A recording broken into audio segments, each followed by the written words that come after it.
Miss হবে না আপনার পছন্দের টিভি শো। দেখুন জি5 অ্যাপে একদম ফ্রি।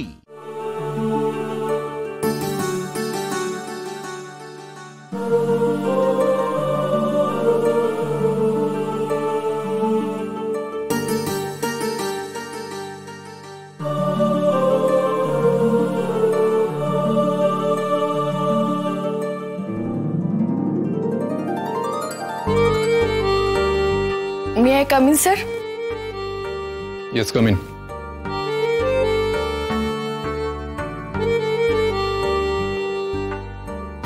হ্যাঁ স্যার বলুন। রিসেপশনিস্ট ম্যাডাম বললেন সকালে আপনি যে ফাইলটা দিয়েছিলেন সেই ফাইলটা নিয়ে আসতে, কিন্তু আপনি তো সকালে আমাকে কোনো ফাইল দেননি স্যার। এইনি আমার মনে হলো আমি আপনাকেই বোধহয় ফাইলটা দিয়েছি, মেবি হয়তো অন্য কাউকে ফাইলটা দিয়েছি। আপনি প্লিজ বসুন। না স্যার বলুন। আমি আপনাকে বসতে বললাম তো একবার। আমার ওদিকের কাজ এখনো শেষ হয়নি স্যার। বিইং আ বস, আমি যখন আপনাকে একবার বসতে বলেছি তখন আমার মনে হয় আমার কথাটা আপনার শোনা উচিত।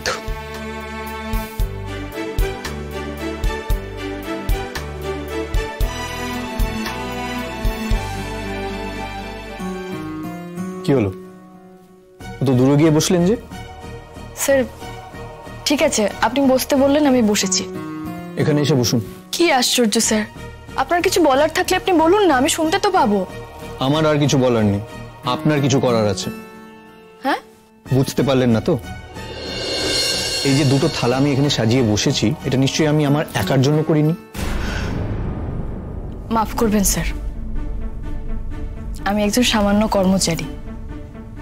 আপনার কেবিনে আপনার সঙ্গে রোজ রোজ বসে খাওয়ার মতো অভ্যেসে আমি নিজেকে প্রশ্রয় দিতে রাজি নই স্যার।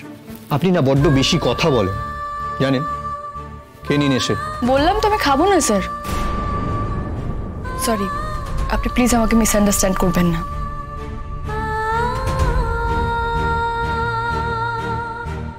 রাগ করেছেন? রাগ কেন স্যার?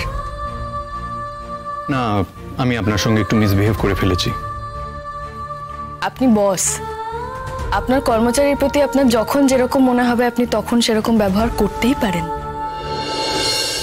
এটা আপনি আমায় ঠুকলেন তো? দেখুন, আমি ওরকম ধরনের মানুষ নই। হ্যাঁ, আমার মেজাজ খারাপ থাকলে যদি কেউ একটা বিষয় নিয়ে আমাকে বারবার ন্যাক করে, একই কথা বারবার বলে, তখন আমি একটু রেগে যাই বটেই। কিন্তু সবাই এটা জানে যে আমার মেজাজ ভালো থাকলে আমি একদম অন্যরকম একটা মানুষ।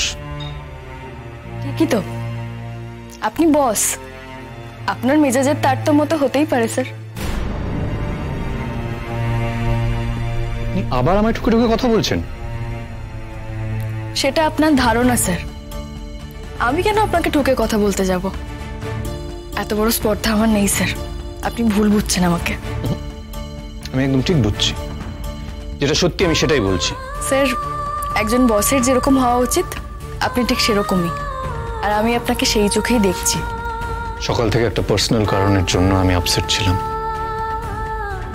আর এই পার্সোনাল কারণটা যতদিন পর্যন্ত আমার লাইফ থেকে রেডিকেট না হচ্ছে এটা চলবে। তার জন্য আমার অফিসের স্টাফদের মাঝে মধ্যে আমার এই ব্যবহারটা সহ্য করতে হবে। এখন অফিস বলতে আমার কাছে এই অফিস ছাড়া আর কিছুই নেই, জানেন তো? জি5 ডাউনলোড করুন আর সব এপিসোড দেখুন একদম ফ্রি।